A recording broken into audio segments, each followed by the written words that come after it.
أعوذ بالله السميع العليم من الشيطان الرجيم بسم الله الرحمن الرحيم إن الحمد لله وأحمده ونستعينه ونستغفره ونعوذ بالله من شرور أنفسنا ومن سيئات أعمالنا من يهده الله فلا مضل له ومن يضلل فلا هادي له وأشهد أن لا إله إلا الله وحده لا شريك له وأشهد أن محمدا عبده ورسوله أما بعد فإن أصدق الحديث كلام الله وشر الأمور محدثاتها وكل محدثات بدعة وكل بدعة ضلالة وكل ضلالة في النار أعوذ بالله من النار.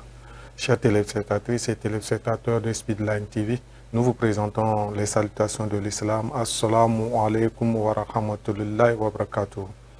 Nous sommes ravis d'être sur le plateau avec notre imam, Imam Abdrahman Olagonke Bello, qui est l'imam de la mosquée centrale Irédé. Nous allons nous entretenir cette fois-ci sur la deuxième partie de l'Hégire qui consacre, c'est-à-dire le départ des musulmans de la Mecque vers Médine. Donc ce qui consacre l'année de 1446 aujourd'hui. C'est cela que les musulmans en tiennent compte pour calculer l'année hégirienne. Qu'Allah subhanahu wa ta'ala nous assiste. Imam, assalamu alaikum wa rahmatullahi wa barakatuh. Wa alaykum salam wa rahmatullahi wa barakatuh. Nous remercions Allah, nous louons Allah qui nous a prêté la vie, qui nous a donné la santé, qui nous a rendu disponibles pour venir accomplir ces œuvres qu'il aime beaucoup, qu'Allah l'accepte et que contre ces œuvres-là, parmi nos meilleures œuvres sur la terre. Amen. Nous saluons tous ceux-là qui nous aiment et qui prêtent attention à tout ce que nous disons à travers de cette émission, qu'Allah vous en soit récompensant. Aujourd'hui, nous allons nous entretenir par rapport à l'immigration du prophète Muhammad sallallahu alayhi wa sallam. Qu'Allah nous donne la lumière de l'islam, qui nous donne la compréhension de l'islam et qui augmente nos foi, qui augmente nos savoirs, qui nous donne les moyens. La santé fait partie des moyens pour œuvrer sur le sentier d'Allah. La disponibilité aussi, c'est l'un des moyens pour œuvrer sur le sentier d'Allah. La longévité, c'est aussi les moyens pour œuvrer dans le sentier d'Allah. Toutes ces choses-là, tous ces éléments-là, c'est indispensable pour nous et nous demandons à Allah de nous les accorder. وَمَا ذَلِكَ عَلَى اللَّهِ بِعَزِيزٍ. اللهم صل على محمد وعلى آل محمد كما صليت على إبراهيم وعلى آل إبراهيم في العالمين إنك حميد مجيد. اللهم أرنا حقا حقا وارزقنا اتباعه وارنا الباطل باطلا وارزقنا اجتنابه. وصلى الله على سيدنا ونبينا محمد وعلى آله وصحبه وسلم تسليما. Chers frères en islam, nous avons l'habitude de dire que la leçon que nous devons tirer à travers la biographie, en tout cas la vie du prophète Mohammed sallallahu alayhi wa sallam, il y a énorme leçons dedans. Ce que nous sommes en train de parler par rapport à l'Égypte, nous devons faire sortir des leçons importantes pour les musulmans, et non seulement les musulmans, pour l'humanité, la nation, pour l'humanité tout entière. Parce que la vie du prophète Mohammed sallallahu alayhi wa sallam, c'est une leçon. Nous voulons faire sortir et montrer à l'humanité que l'islam, c'est une religion de paix, de la paix. Ce n'est pas une religion qui a commencé avec la guerre, comme d'autres le disent. Non.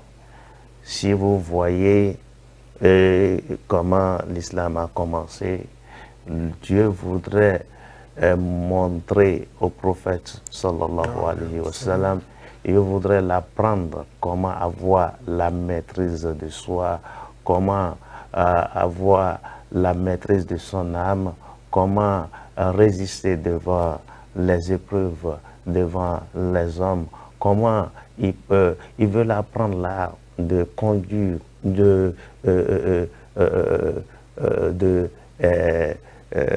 guider, il veut l'apprendre là de rassembler les gens, il veut l'apprendre là de gouverner le monde entier. C'est ça ce que Dieu veut montrer au prophète sallallahu alayhi wa sallam. Sinon, si ce n'est pas cela, Dieu qui a créé le monde entier et qui a créé les hommes, est-ce que quelqu'un peut vaincre et quelqu'un peut assassiner son aimé? Personne. Donc personne ne peut pas le faire. Mais Dieu voudrait lui montrer comment il faut résister. Il veut lui apprendre la patience. Et c'est important dans la vie de tout un chacun de nous, que ce soit musulman ou non musulman. La patience, c'est important. Donc c'est ça que le prophète, que Allah voudrait apprendre aux musulmans, au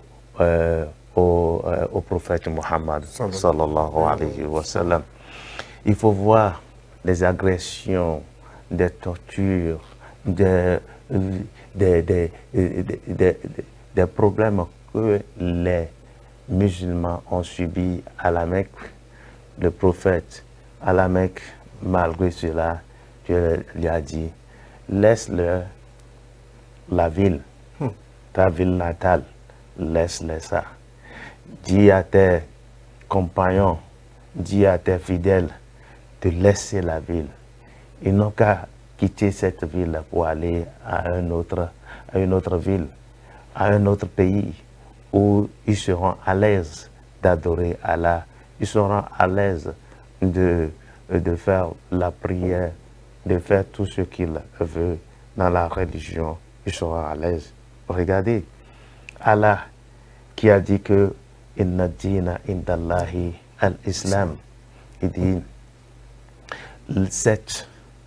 la religion acceptée par Allah, c'est la religion islamique. C'est la religion islamique. C'est lui qui l'a dit. Ce n'est pas moi qui l'a dit. Si vous allez dans le Coran, vous allez trouver cela. Et donc Allah qui a dit cela. Et il a dit, quittez cette ville-là. Vous voulez m'adorer? Quittez cette ville. Allez dans une autre ville pour m'adorer. Regardez, il veut les apprendre la patience. C'est comme ça, les premiers musulmans ont quitté la Mecque pour aller en Abyssinie. Ils sont encore revenus, ils sont encore retournés vers l'Abyssinie, tous à cause de la paix, parce qu'ils veulent adorer leur Dieu dans la paix et dans la tranquillité. C'est pourquoi ils ont émigré vers l'Abyssinie. Maintenant, le prophète Muhammad sallallahu alayhi wa sallam, avant de quitter la Mecque, quand les musulmans ont reçu l'ordre du prophète de quitter la Mecque pour l'Abyssinie, et quand ils sont revenus pour une deuxième fois, et c'est la même chose qui est encore pire qu'avant.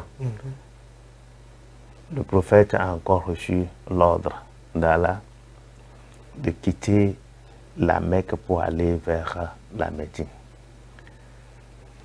La chose qu'on voudrait vous montrer dans cette émigration, il faut savoir que le prophète n'est pas allé à Médine avant les Sahaba. Les compagnons sont déjà beaucoup des compagnons ont émigré, ils ont quitté la terre natale, leur terre natale, la Mecque, pour aller à Médine. Parmi ceux-là, il y en a les premiers, tous ceux-là qui ont effectué l'immigration vers l'Abyssinie, et encore Omar ibn al-Khattab. Tous ceux-là, quand ils ont reçu, d'autres allaient en clandestine, d'autres allaient la nuit pour que leur famille ne soit pas au courant, parce que quand ils apprennent cela, ils les menacent de mort, ils les torturent, ils les font de tout ce qu'ils veulent.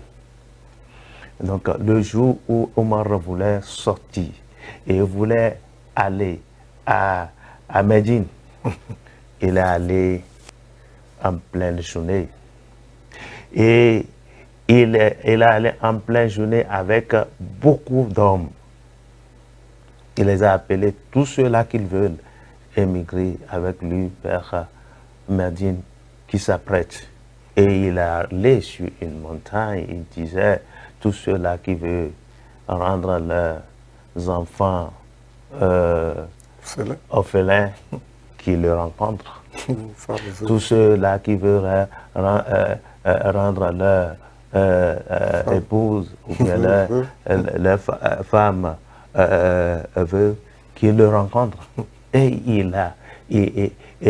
il a prononcé des paroles d'homme, c'est-à-dire un homme qui est fort. Et il a fait la déclaration qu'il s'en va à Médine. Et il est parti. Et personne ne pouvait l'approcher parce qu'il savait même que Omar n'était pas n'importe qui. C'est quelqu'un qui est fort et ne s'amuse pas avec les gens. Donc, ils se sont partis. Le prophète Mohammed, sallallahu alayhi wa sallam. Abu Bakr aussi voulait partir. Et d'autres. Le prophète Mohammed, sallallahu alayhi wa sallam, lui a dit de ne pas encore partir. Que l'heure sonnera, il partira ensemble. Sallallahu alayhi wa sallam. Voilà. Et quand l'heure est arrivée, quand l'heure a sonné, le moment est venu, le prophète Mohammed, sallallahu alayhi wa sallam, en ce moment-là, les Qurayshites, ils avaient fait des complots pour finir avec le prophète Mohammed, sallallahu alayhi wa sallam. Et c'est la nuit qu'ils veulent finir avec le prophète Mohammed, sallallahu alayhi wa sallam, que l'autorisation, la permission d'Allah est arrivée. Et l'ange Gabriel est venu souffler ça au prophète Mohammed, sallallahu alayhi wa sallam, et que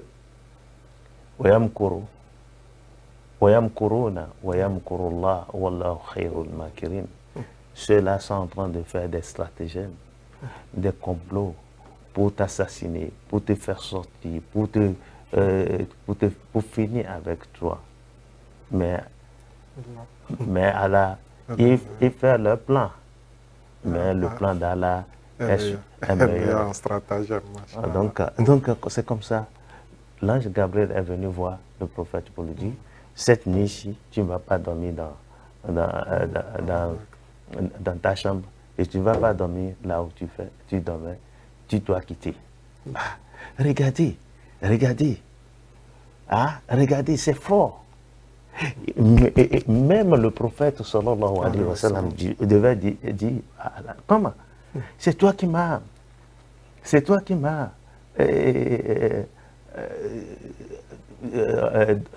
missionné, ou bien comment dirais-je, oui. C'est toi qui m'as donné cette mission.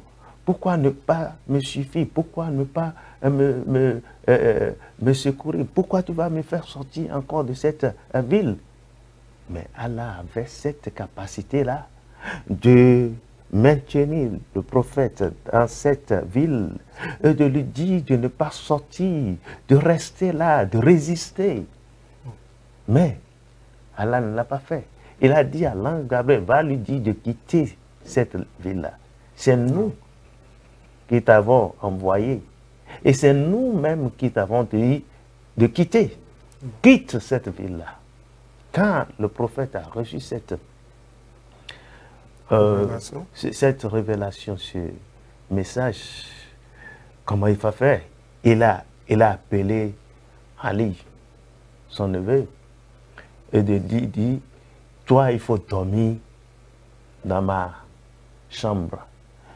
Et tu te couvres avec mon vêtement que j'ai l'habitude de me couvrir avec quand je dormais. Il faut rester là. Ali est étonné.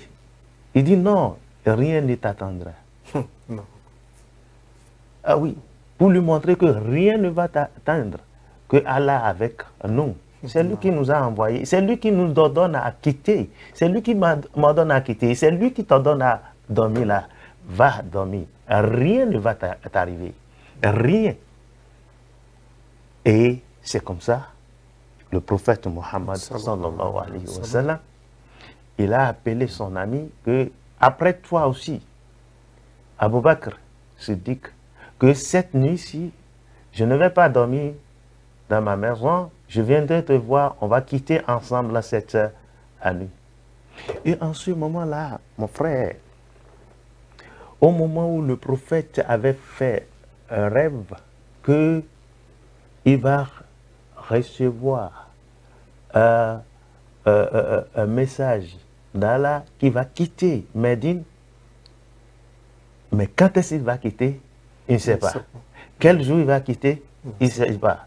Quelle date il va quitter? Il ne savait pas.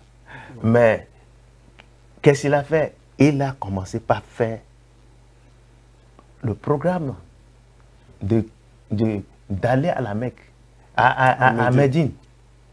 Parce que c'est un lieu, il n'a jamais allé. Il ne connaît pas. Et encore, c'est loin de la Mecque. C'est plus de 400 et quelques kilomètres. Comment il pourrait aller? Et maintenant, il dit, comment il va faire? Il a fait le programme. Il a appelé celui qui maîtrise, un guide qui maîtrise bien le chemin. Et ce guide-là, c'est un non-musulman, c'est un mécréant qu'on appelle Ibn Oreika. C'est lui qui lui a dit, toi, nous devons quitter, si nous voulons aller à Médine, quand est-ce que nous, comment nous pouvons y aller? C'est lui qui a fait le programme avec eux. Il a fait le programme, il les a tracés un plan, que voilà. Donc ça veut dire que quand tu veux faire quelque chose, il va avoir toujours un plan. Non. Tu dois avoir ton plan. Et c'est comme ça, il a appelé Oreika. Maintenant, Abu Bakr, lui, il avait son troupeau. Et le troupeau, c'est l'esclave qu'il avait affranchi, c'est lui qui s'occupait du troupeau pour lui. Et celui-là aussi, l'ont associé. Il y a aussi son fils, aussi, que lui aussi était très intelligent. On l'a associé. Et c'est comme ça, le prophète a planifié, programmé son voyage de la Mecque à Médine. Avant même d'atteindre la révélation, la date où il devait quitter. Et quand le prophète arrive, il dit, aujourd'hui tu vas quitter. L'ange Gabriel dit, tu vas quitter parce que les Koréchites, ils ont fait le complot pour dire qu'aujourd'hui on va finir avec le prophète. Et comment ils vont le faire? Ils ont appelé tous les jeunes des tribus de la Mecque, de Koréch.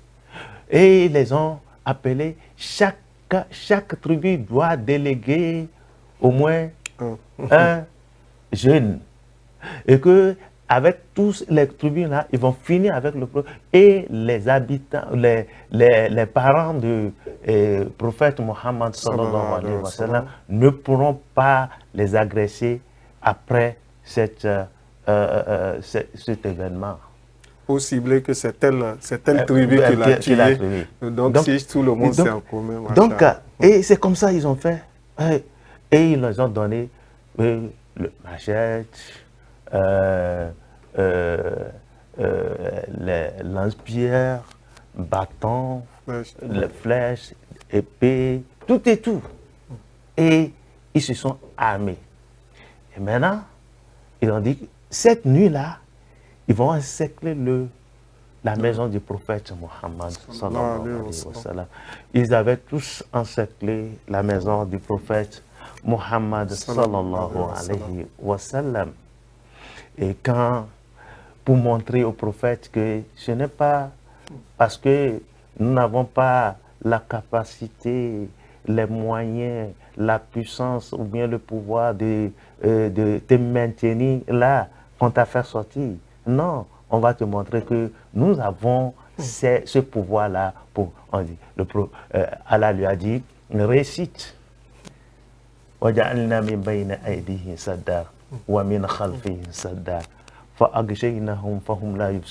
Récite ça, prends une poignée de sable et récite sur ça et tu jettes, laisse. Nous, là où tu es, il faut jeter ça, nous saurons comment ce sable-là va les atteindre tous. Et le sable les a atteints. Tous ceux-là qui se sont encerclés de la maison du prophète sont endormis. Tous les jeux-là se sont endormis. Chers frères d'Islam, vraiment Dieu nous a donné beaucoup de vertus, beaucoup de pouvoir. Les musulmans, vous avez de pouvoir. C'est parce que nous ne craignons pas Allah comme il se doit. C'est parce que nous avons plus de foi. Nous avons perdu notre identité. C'est pourquoi tous ces ayats-là, ces versets-là n'ont plus d'effet positif sur nous quand nous utilisons ça. En principe, ça doit. Même si toi-même, si tu as des ennemis, et que tu es devant l'ennemi, et que tu es devant les coupeurs de route, et quand tu prends du sable et que tu te récites sur ça, et que tu jettes, ce coupeur de route-là va dormir en même temps sur le champ. Mais si tu le fais parce que toi-même, tu n'as même pas la crainte d'Allah, ça ne pourra pas. Dunya nous a anéantis. Oui, chers frères, en islam, donc nous avons. Le prophète a récité, quand il a récité, tous ceux sont endormis et il est sorti calmement. Il est allé voir son ami Abu Bakr, il dit voilà, nous devons quitter. Et ils ont quitté Abu Bakr. Ils ont quitté. Abu Bakr a dit à son esclave qui s'occupait de certains troupeaux, toi, tu vas t'occuper de toi, tu suis notre trace jusqu'à savoir là où nous sommes. Et toi, son fils, toi, tu vas nous amener de. Et le prophète a appelé Oreika, le guide de venir les voir là. Et ils sont allés se réfugier dans une grotte. Ils se sont allés se réfugier dans une grotte. Et ils ont effectué 3 jours dans la grotte. Chers frères en islam, la grotte, quand ils allaient dans la grotte, c'est Abu Bakr qui était resté devant. Abu Bakr était resté devant. Parce que pour l'amour qu'il a pour le prophète Mohammed sallallahu alayhi wa sallam, il ne voulait pas que quelque chose atteigne le prophète Mohammed. Il voulait que tout ce qui va atteindre le prophète Mohammed, qui va lui rendre, comment dirais-je, lui faire mal, invalide, qui va lui faire mal, que ça l'atteint d'abord, le protéger. Et c'est comme ça, quand ils sont allés jusqu'à rentrer dans la grotte là, c'est Abou Bakr qui est rentré dedans premièrement, et il a pris son habit et il a bouché tous les trous qui sont dans la grotte là, sauf un trou qu'il n'a pas pu boucher, et il a placé son pied dans la, pour fermer ce trou là. Alors, mon frère, il y avait un serpent qui était dedans, et ce serpent là avait déjà appris pendant des jours, que le prophète Mohammed sallallahu alayhi wa sallam devait passer la nuit dans cette grotte. Et ce serpent-là était content pour rencontrer le prophète, pour avoir sa bénédiction. Subhanallah. Et quand Abou Bakr a mis son pied là pour empêcher le serpent, pour avoir la bénédiction du prophète Mohammed sallallahu alayhi wa sallam, qu'est-ce que le serpent a fait? Il a maudit